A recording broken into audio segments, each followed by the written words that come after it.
Hello everyone, welcome to this message.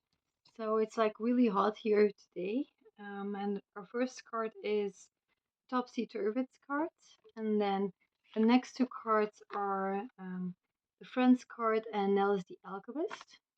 Let's see. And to clarify the message, we get Ten of Pentacles and complicated, an unbelievable achievement. So yeah, the Ten of Pentacles has to do with either something to do with family members. So maybe navigating family and law, or it could have something to do with like something like the reality as it stands. Um, Perhaps something that you have created that you can see with your physical eyes. And there's something about that it is um, maybe you are navigating quite a complicated family situation, so you could see it like that. Or you could see it as that you have achieved an unbelievable achievement and achieved an unbelievable accomplishment as it relates to what you can now see with your physical eyes. So maybe also with this, what's also kind of interesting is that this, like a croissant, is like multi-layered, and it's very very difficult to make a multi-layered to make something that is that multi-layered, right? It's not easy to make a croissant from scratch, so it is quite an unbelievable achievement if you can make a croissant. So, and it relates to my mother. She once made croissants in with gluten free, which is very very difficult to do because you don't have anything. Like gluten is actually the substance that makes it sticky, that makes um, which is pretty much the most essential thing to be able to bake something, right? So yeah, so it has to do with like something that is quite unbelievable. So maybe you were missing an essential ingredient, perhaps. So it could be that you are missing an essential ingredient in order to make something, and you made it anyway. So it could be that. So maybe this could even pertain to as it relates to family. So you did it without family, or you did it without support, for example, which may have been an ingredient that you actually needed and you did it without that ingredient. So, because it is like gluten is quite an essential ingredient as it relates to making a croissant, and if you can still make that without gluten, then that is quite the accomplishment to make, right? And also, maybe it has something to do with like something that is multi-layered. So, you could see it as like incredibly detailed, for example. So maybe you have achieved something, you've made something that is incredibly detailed or multi-layered, or you were navigating a situation that was multi-layered, that was quite difficult to navigate as it relates to family, as you maybe were also trying to accomplish something. So it has something to do with that, I think. Um, and then you have the Topsy Turvets card, which is also very interesting. So the Topsy Turvets card has to do with um, like things being. You could be talking about multiple things, so I'm not quite sure what this message is about yet. I see even other options as well, so we still need to find our little bit like our train of flow as it relates to this message. But let's see. So this could be maybe you are going to be turning heads, for example. It could talk about that things are upside down. There is some kind of an upside down element, or that you're going to be turning heads, or that you have been turning heads, or that there were a lot of onlookers upon your process. It could be anything, really. So we have to see what the other cards are going to say, like where is this trail taking us? Because I'm not really sure where it is taking us yet, because I had these experiences as well. It may also be relevant where I connected with I got like invisible helpers, you could say, invisible helpers as I was painting, and they were explaining to me like how I need to go about things. And it was a very multi-layered process to work in layers as I was painting. So you could also talk about that perhaps. So there are a lot, like many different ways that this could be uh, talked about. So like that's why I'm not really sure how to start. So let's see.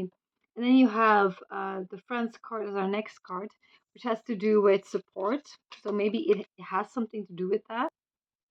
Maybe it's also like literally multi-layered because we were also talking about support as well.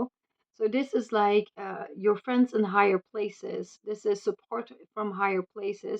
So it could talk about many things. It could talk about the first option, your help, your unseen helpers are going to help, are going to make you turn heads, for example. So maybe what you are creating in co-creation with the spirit realm may cause people to turn heads. So maybe it will be maybe it's quite mind-boggling and quite astonishing, or it could be something like that.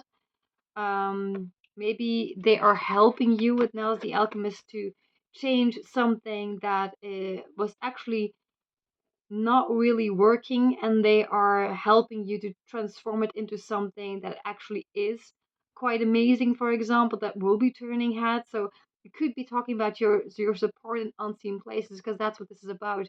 You could also see it as the situation was quite um not how it's supposed to be. You can see that as well, like upside down, not as it was supposed to be. Maybe you were missing essential support, but you had support in higher places, right? You had support from the angels, you had support from God, and um,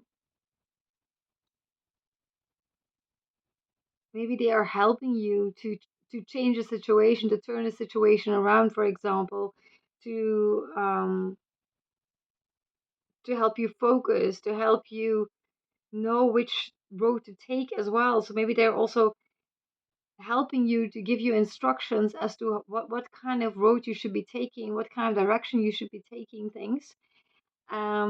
So it could talk about all kinds of things, but I was asking God, like, how should I approach this particular thing? And then the next day, I actually, there were like unseen helpers to help me with that process. So it could be like a prayer response as well, right? So let's see. And then you have, very interestingly, we have the Sting of Intuition. And Sting of Intuition is my card of like something, manifestation hitting earth, something that becomes physical, which can even be, um, it could be anything that was once energetic that becomes physical. And physical could even mean that it breaks through to this realm, you could say. It could be ideas as well. It could, because sometimes these are downloads, so it's not always talks about like something you can see with your physical eye. Sometimes they are just downloads. For example, it can be spirit communication. It's coming from outside of this dimension, outside of this earth plane, and it's hitting earth. So that's how I see that card. um So, and then you have the master maker, which in this case I see much more like someone navigating the way, much more than usual that Satan is seeking to direct your path or something. I see it much more as well, it could be both, of course, right? So we just have to see, because this card has, it can be a guiding card, but it can also be Satan seeking to control your path as well. So maybe both of these things are manifesting. So maybe you are seeing people seeking to control you, but you're also seeing invisible helpers that are giving you guidance and instructions that is quite astonishing. For example, maybe God is really helping, sending you invisible helpers to guide the way, to help you create something as well, right? So manifestation hitting earth, this is how you go about this. So it could also be that as well. And then you have Ilby the Retriever, which has something to do with,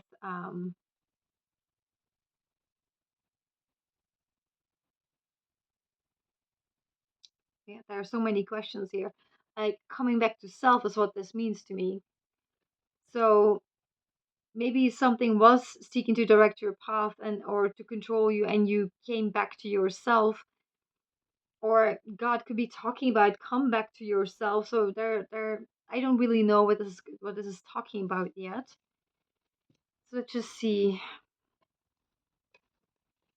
And it's very interesting, the underlying energy is the spirit dancer, which is like you, it's like spirit breaking through, but also you breaking through some kind of invisible barrier, and it has to do with your own business.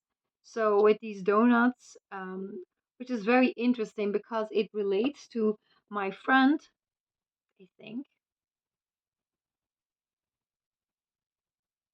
I think it relates to my friend who passed away way too early, and I I think that she always wanted to be on a marketplace. She said it was like a dream of hers to like sell donuts on a marketplace. And I think it were donuts. I'm not 100% certain, but I think it were donuts.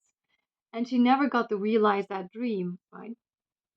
Which is someone who is in the spirit realm right now, obviously. So it talks about someone who is deceased, and it's very interesting because it relates to perhaps dreams that died with people as they passed on. You could see it as dreams that were never realized. You could see it as the dreams of the spirit realm seeking to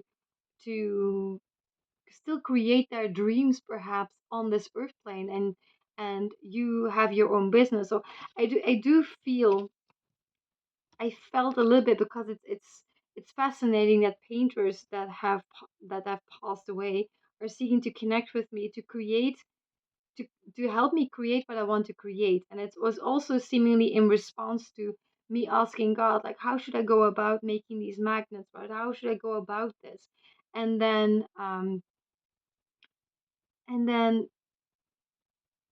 they show, like, literally I started hearing them to guide me through the process, through this multi-layered process. And it was an accomplishment, right? So we succeeded in making things in connection to each other.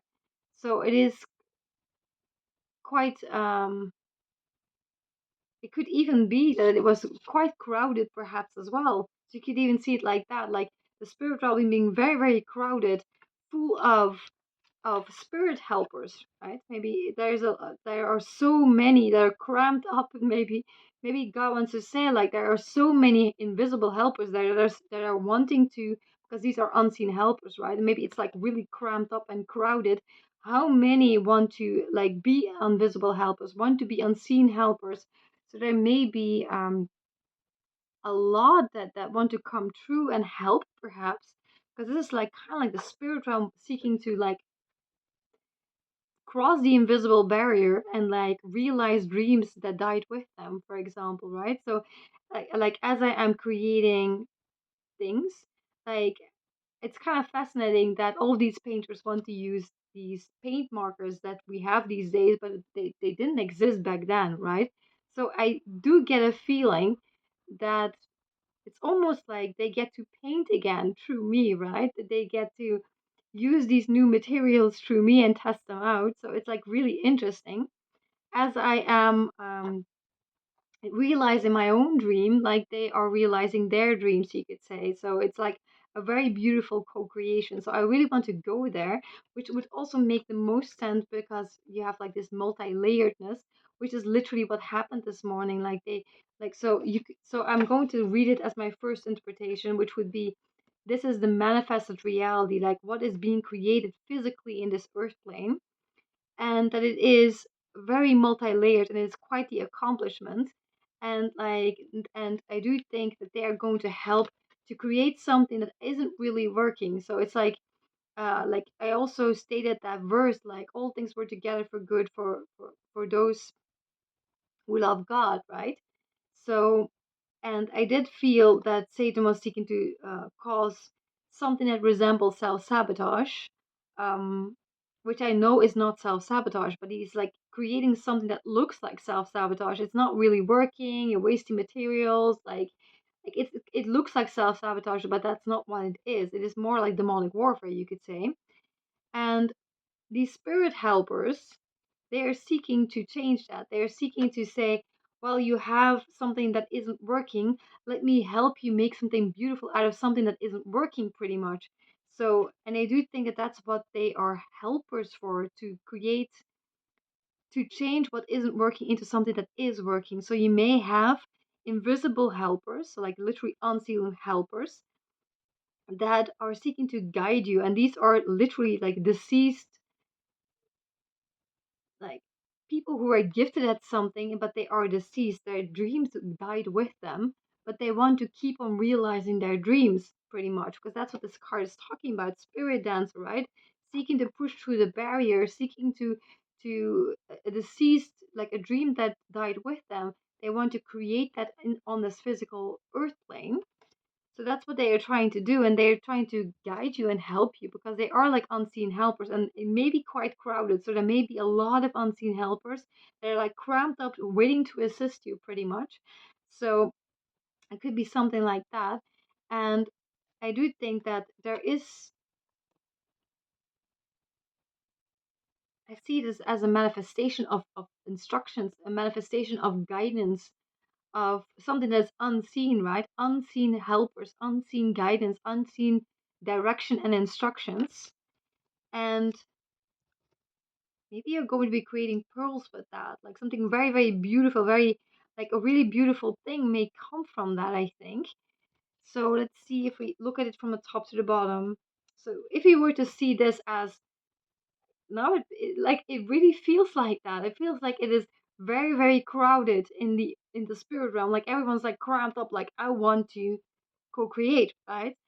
So there are like, it's really cramped up in the spirit realm, and they're seeking to push through the barrier to be manifested on earth. So they want to guide, they want to help. And you see it here as unseen helpers. Now it becomes clear, right? Unseen helpers in the invisible realm that are seeking to bring you to a higher place, to uplift you, to cheerlead on you, to bring you to the next level. Like they have the best intentions, in other words, and they are seeking to guide you. So maybe if you're worried about that, like, are these to be trusted? Like, yes, they are unseen helpers. They are friends in higher places, right? They are unseen helpers, and they're seeking to guide your path as Satan is seeking to control you, right?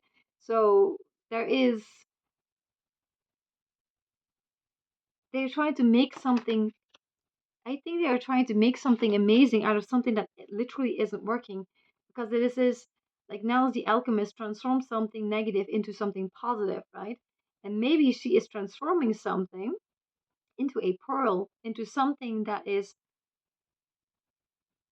high value, perhaps. Like they are transforming it into something really, really,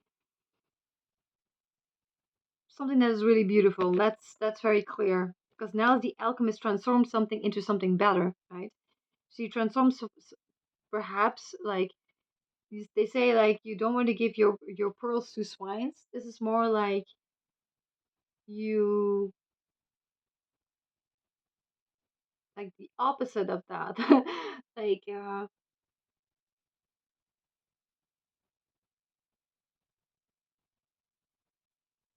like if it would just become, if it could be a pearl, or it could be like swine feeding, right?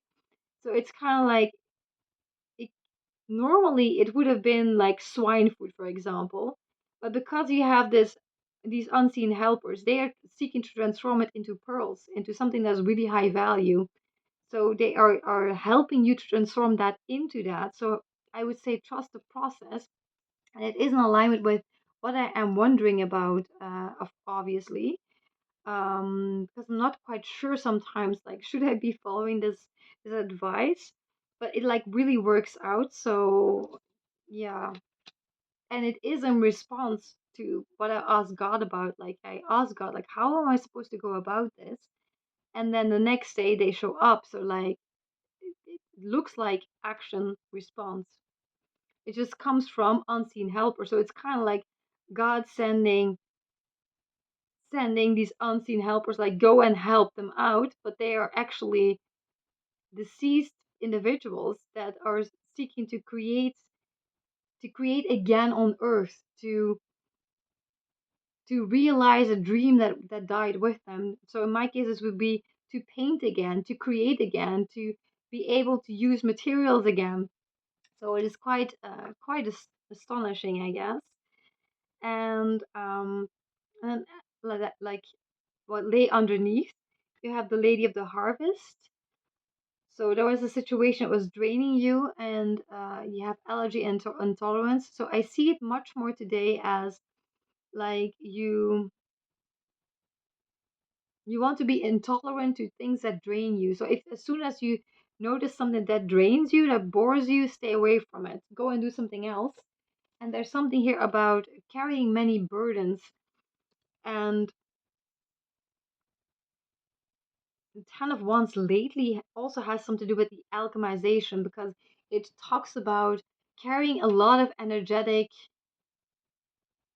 like it talks about the process of transmutation, where you take really low vibrational energy and you transmute it, because this relates to Ten of Wands was very it connects very heavily to a message request I fulfilled not so long ago, and it talked about that idea about alchemization, that alchemization of really dense, dark, lower vibrational energy. So you could be dealing with very highly draining situations. Maybe God wants to say, like, you want to be intolerant to that, in the sense like it's not good for you, and like alchemize it. Seek to alchemize it as quickly as you can, and don't carry their burdens, don't carry their energy. So don't carry their low vibrational energy, don't carry their anything, don't carry their energy any further with you, and like drop the burden, right? Drop the burden of their energy and like transmute it, alchemize it. So, and you alchemize it by becoming like really joyful again, by becoming yourself again. So it's kind of like alchemize it. So there must be more layers to this message, because that's what this is. You might want to alchemize it by returning to self. That's what this is talking about. So there must be more to this whole to these cards that are here. More maybe there must be more messages here. There's something about that you want to alchemize this, and by returning to self as quickly as possible.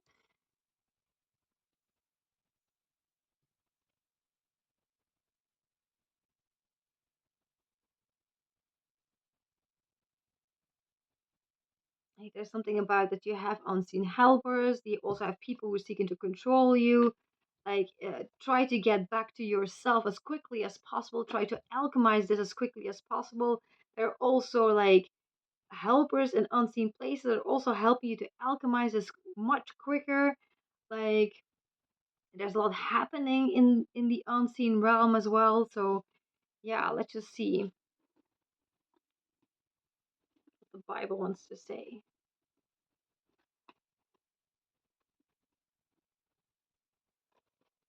Okay. It is the Song of Songs 3:8 that I'm looking at now. Let's see. It's interesting. It says she and friends. She and friends. He and friends. So you can see she and friends, he and friends. So there's something to that in and of itself. You have yourself, and then you have your friends in higher places. So these are angels, but these are also people who are likely deceased. There you have unseen helpers that are deceased. They're helping you too. And a lot of them. Let's see.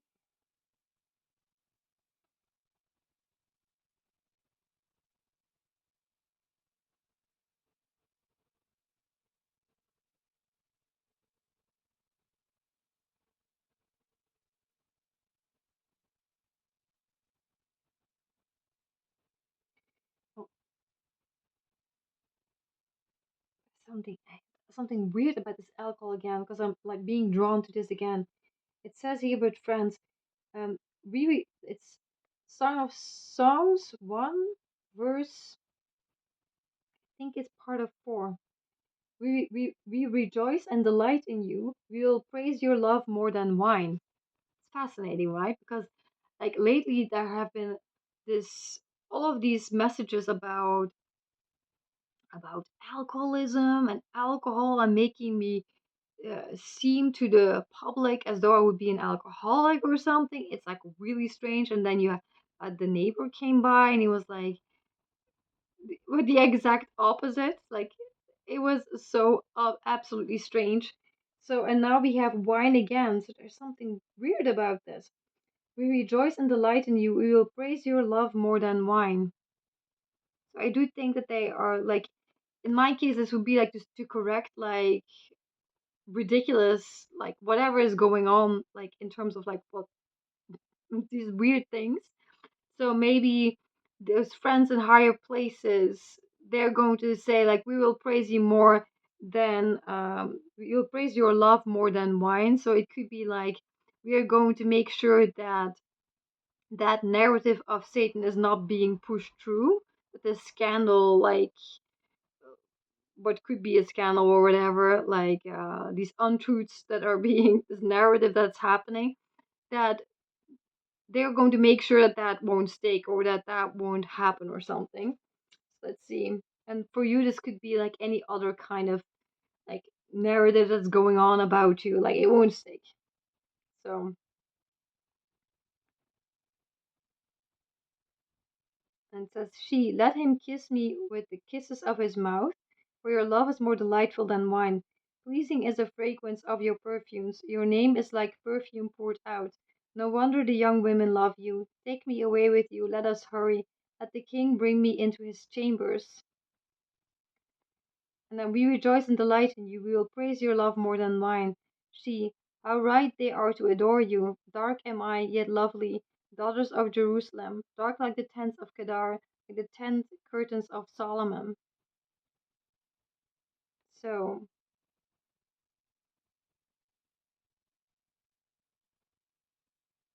your name is like perfume poured out. So I do think like nobody's going to be smearing your good name or something. Like don't worry about it and like your friends in higher places, they are going to make sure that that won't happen, I think. So let's see. Let's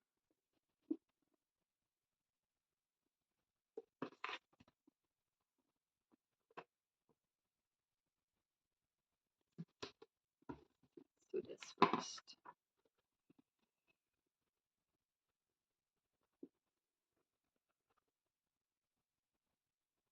Don't feel it yet.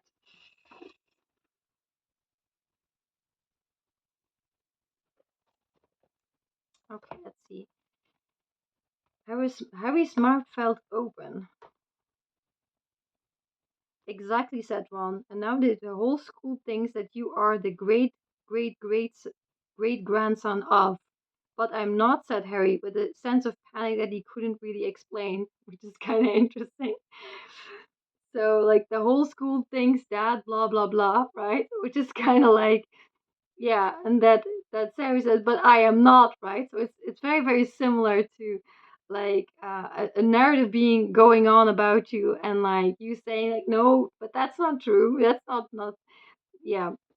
So that is hard to prove, said Hermione. Slytherin lived about 1,000 years ago. Who knows? Maybe you are family of him. Harry lay that night, like worrying for hours. Um, by a sliver, like there was like a sliver, perhaps like light or something, between, coming from the curtains of his bed, and he saw um, snowflakes dwindling down the tower window. Would he really? uh, Did he really come from Salazar Slytherin? He did not know anything about his father's side. The Muggles had questions about his wizardry relatives. The Muggle, like his family, right? The Dufflings? No, how are they called?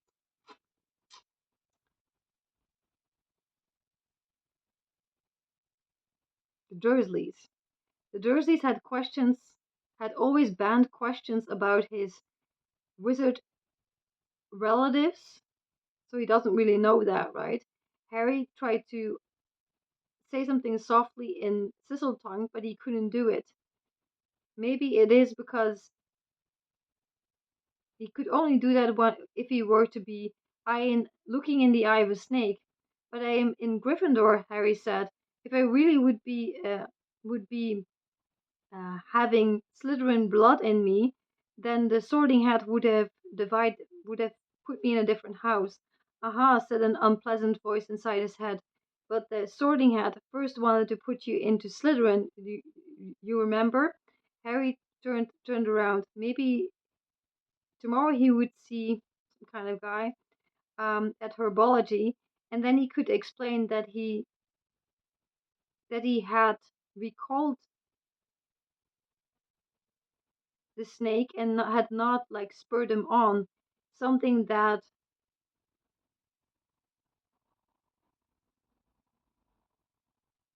he was thinking as he was like stomping his pillow. Every imbecile would understand. So it's kind of interesting. Um,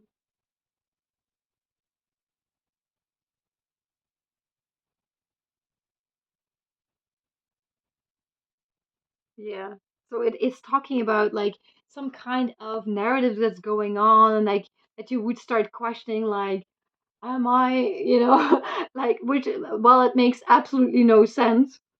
So it's kind of like every imbecile should be able to understand this, right? So yeah, so I do think there is something about like some kind of narrative that is going on, and like don't question it yourself, don't even think about it. It is ridiculous. Like yeah, it's ridiculous, and nobody is going to believe that, so don't worry about it. So let's see. Don't lie awake because of it. Let's see. um So it says here, so it is your business to induce people to fail whenever you can. Is that correct? You have it right. Failure breaks down one's morale, destroys self confidence, subdues enthusiasm, dulls imagination, and drives away definiteness of purpose. Without these qualities, no one can permanently succeed in any undertaking. The world had produced thousands of inventors with ability superior to that of the late Thomas A. Edison, but these men we have never heard of. While the name of Edison will go marching on because Edison converted failure into a stepping stone to achievement, while the others used it as an alibi for not producing results. It's interesting. So this is also talking about converting failure into a stepping stone, but I do think that your unseen helpers, they are helping you to convert a failure into a stepping stone. But I also think that Satan is seeking to make you fail purposefully, to make you fail, to break down your morale, to destroy your self-confidence, to subdue your enthusiasm, to dull away your imagination, and to drive away your definiteness of purpose. So he's seeking to distract you as well. So yeah, so it's a complicated situation, as you can see. Let's see.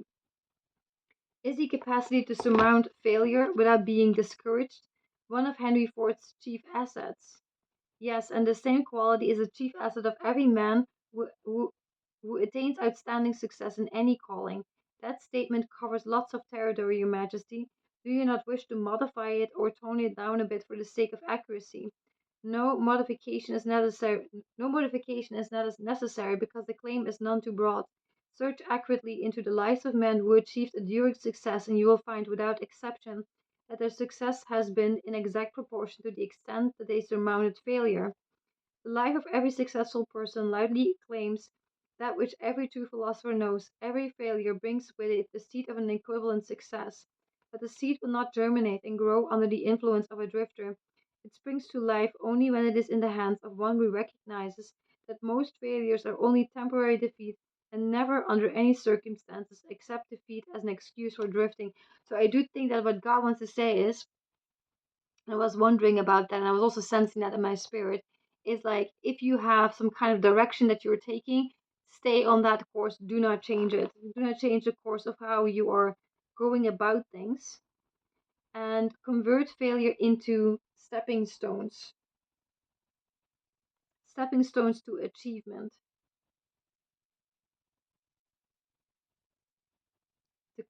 Have the capacity to surmount failure without being discouraged, because Satan is going to create failure in order for you to be discouraged.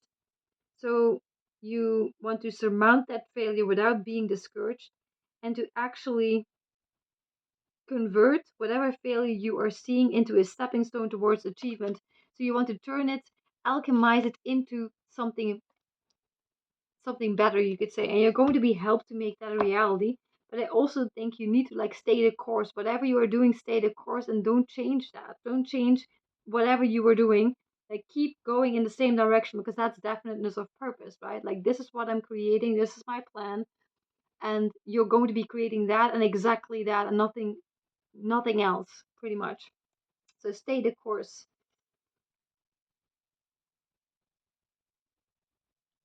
Their success had been in exact proportion to the extent that they surmounted failure, because every failure brings with it the seed of an equivalent success. You can alchemize it. Like if you fail, if Satan makes you fail, and it looks like, for example, like it looks very much like self-sabotage. That's how I'm experiencing it. Like it will look like as though you are self-sabotaging yourself, but it actually means that it can be converted into something even better. So it is something quite ordinary that could become extraordinary, I think, if you can convert the what seemingly looks like a failure will become something amazing. So it's but the seed will not germinate and grow under the influence of a drifter.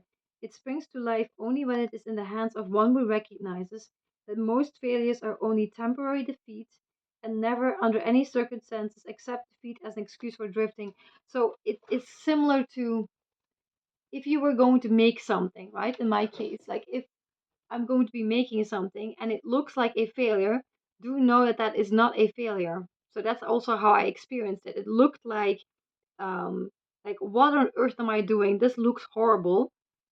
And I said like all things work together for good for those who love God. And the next day, like I reapproached it and I was like, no, there is.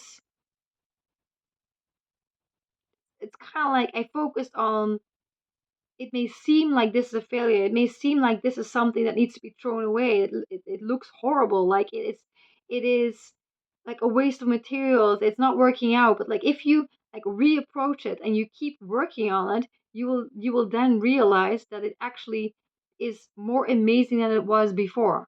So you have to like be stubborn about it, you could say, and like make it work, because there's something about this deafness of purpose, this what Satan is seeking to do. So it could destroy your morale, right? It could destroy your self-confidence and what you are doing. But like just reapproach it, because you can make something not just not be a failure, but like you will make something extraordinary of something that is actually quite ordinary, you could say. So you can turn it into a pearl if you dare to not see it as a failure. So it will look like a failure, because Satan is going to make it look like a failure, like an obvious failure. You're like, what on earth am I doing? Am I self-sabotaging myself? Like what is this? This looks horrible. Like this is for the garbage can, pretty much. And then you just keep saying it, like everything works together for good for those who love God. And like the next day you will look at it and you just reapproach it, and you will see that there is something, that it actually is amazing, that it is not something that should be thrown into the garbage, that you just need to adjust it a little bit, and then it will be more amazing. So there's something about that. So if you encounter something that looks like a failure, it's not a failure.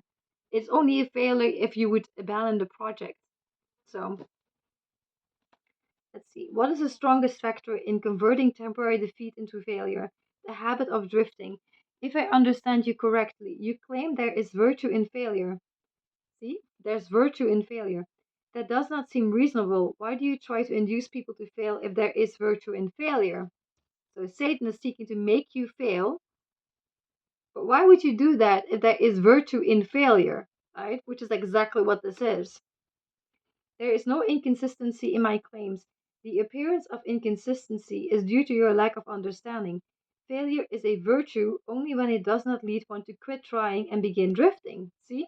So if you don't quit trying at it, you will succeed and it will be more amazing. There is virtue in failure. If I induce as many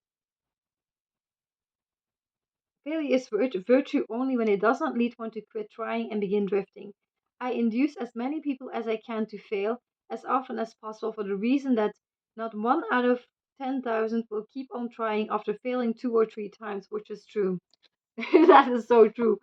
That, for example, like when I was like creating those bears, like I was adamant, like I'm going to make this bear, right? And like it kept on failing, and but eventually it succeeded.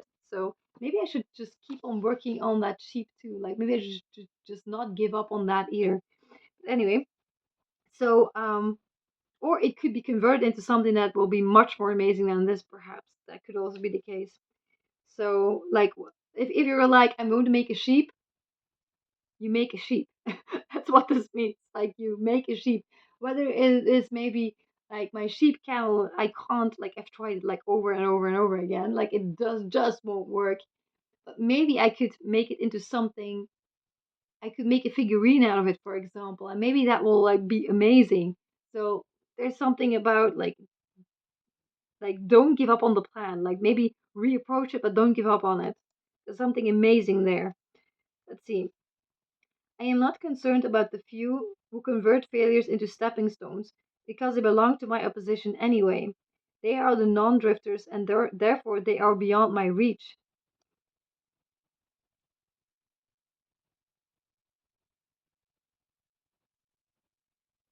So you need to convert a failure into a stepping stone, which is exactly what I was trying to explain. Your explanation clears up the matter. Now go ahead and tell me of some of your other tricks with which you allure people into drifting. One of my most effective tricks is known to you as propaganda. This is the instrument of greatest value to me in setting people to murdering one another under the guise of war. The cleverness of this trick consists mainly of the subtlety with which I use it. I mix propaganda with the news of the world. I have it taught in public and private schools. I see that it finds its way into the pulpit. I color moving pictures with it. I see that it enters every home, where there is a radio. I inject it into billboards, newspapers, and radio advertising. I spread it in every place of business where people work. I use it to fill the divorce courts, and I make it serve to destroy business and industry. So I do think there's something about propaganda, and I do think that I noticed that as well. Like Satan is going to try to plant some seeds in your mind, right? It is going to try to um like I would say like don't underestimate the power of influence. Like I've seen people say something, and like if you let it seep into your mind, even if you don't think it's an influence, like you will start to see the effects of influence. Like it's not to be underestimated, the power of influence from people.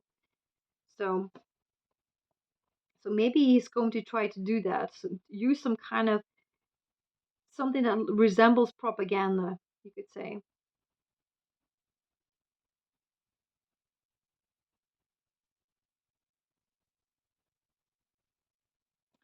Yeah.